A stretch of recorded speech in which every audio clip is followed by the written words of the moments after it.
고령화가 되고 하면 이제 점점 인구가 줄어들 거 아니에요. 그럴 경우에 그러면 지역 농협 수도 이제 점점 줄여나가지 않을까요?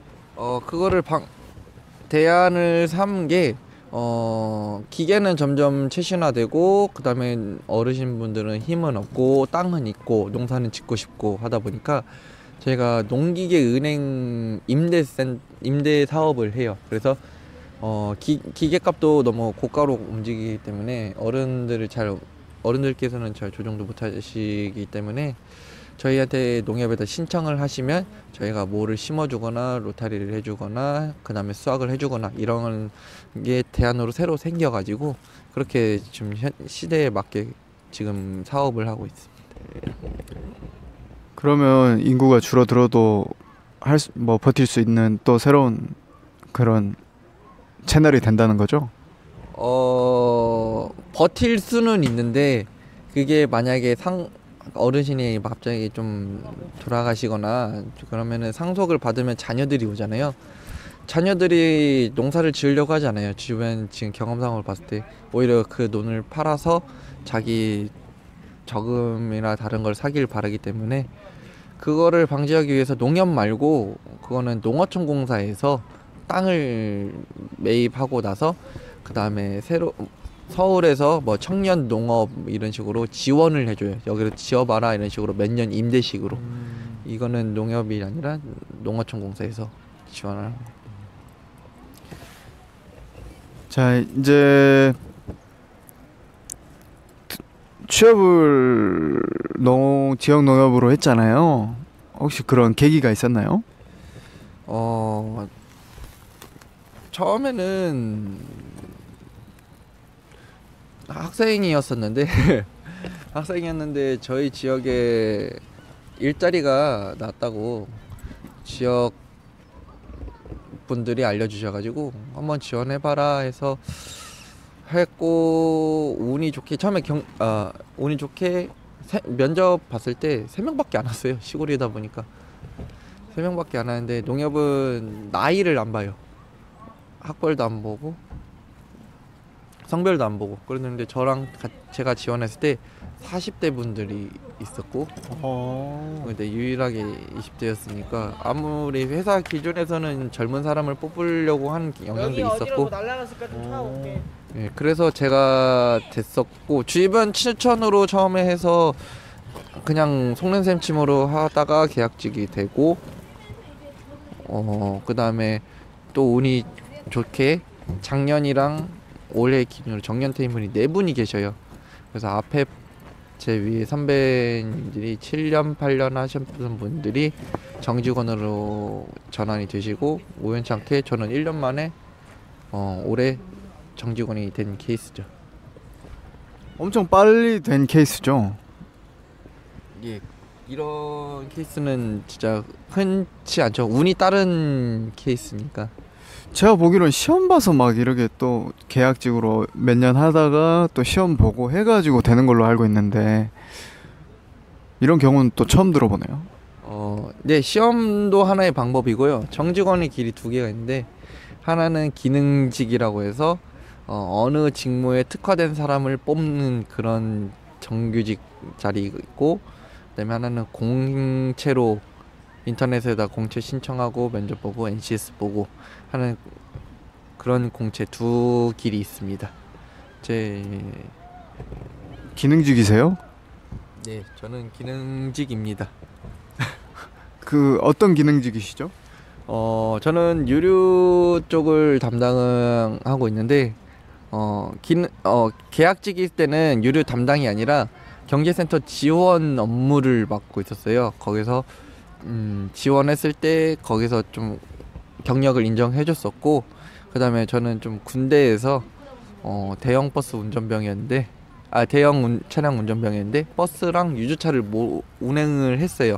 그래서 군대에서 운전자력 기록부에서 유조차 경력으로도 인정이 됐었고요. 그래서 된 케이스예요. 진짜 알뜰하게 잘 모아둔 게 결국 빛을 발했네요. 예, 그렇죠. 생각지도 못한 곳에서 이게 다 가산점을 받았었고 그리고 하나 또 말씀드린 게 기능직은 좀 자격증을 좀 요구해요. 아무래도 전문된 자격 자리다 보니까 혹시 뭐 저처럼 뭐 유료 쪽을 담당하시고 싶으시다면은 위험물 안전 기사나 위험물 안전 수송, 위험물 안전 관리 이 자격증을 따시면은 가산 넣을 수 있는 자격이 요건이 되십니다. 근데 실제적으로 지역농협은 넣으면은 사람이 없어요. 한 사람이 없다 보니까 일단 따시고 지역농협에서 만약 홈페이지 가면은 지역농협에서 구직을 많이 하거든요. 거기서 다 유료 쪽이나 위험물 같은 경우는 다 이런 자격증을 필요하기 때문에 따는 것도 생각보다 쉬워요. 기사 자격증을 제외하고는. 그거를 취득하시고 지원하시면은 아마 경쟁자가 없어지면은 되실 가능성이 매우 높습니다. 그러면 타 지역 사람들도 이렇게 많이 있나요? 네, 타 지역 사람들도 지원을 할 수 있는데 약간 대신 가능한 자기 지역 주민들을 더 많이 뽑으려고 해요. 네, 그런 건 좀 있어요.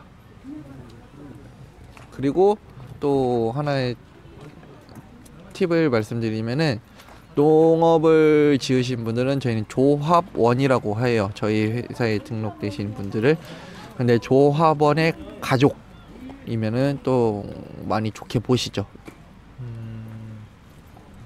소위 말하는 연줄인가요? 연줄보다는 가족이 농협은 농업인들 기준으로 들어가기 때문에 가족이 농업을 짓는다 하면은 또 조금 더 좋아라 하는 거죠. 가업 그렇죠. 그런 개념인가요? 그렇죠. 반일도 포함이고요. 혹시 만약 이제 농협을 지역 농협을 준비하는 분들에게 아까 그 자격증 말고 또 다른 팁이 있다면 어떤 게 있을까요?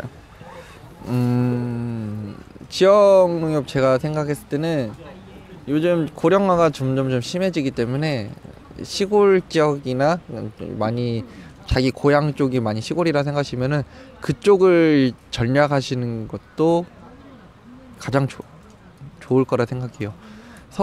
예를 들어 조금 경기도권이나 서울이나 이런 데는 다 지원할 수 있는데 그쪽으로 들어가면은 뭐 서울대 사람들도 오고 뭐 연세대 사람들도 오고 그만큼 머리 있는 사람 인원이 많은 만큼 그 지원할 수 있는데 지역농협의 가장 큰 장점은 자신의 고향, 그러니까 자신의 주거지가 주민등록상 주거지가 그쪽 지역인 사람에서 그 지역을 지원할 수 있어요.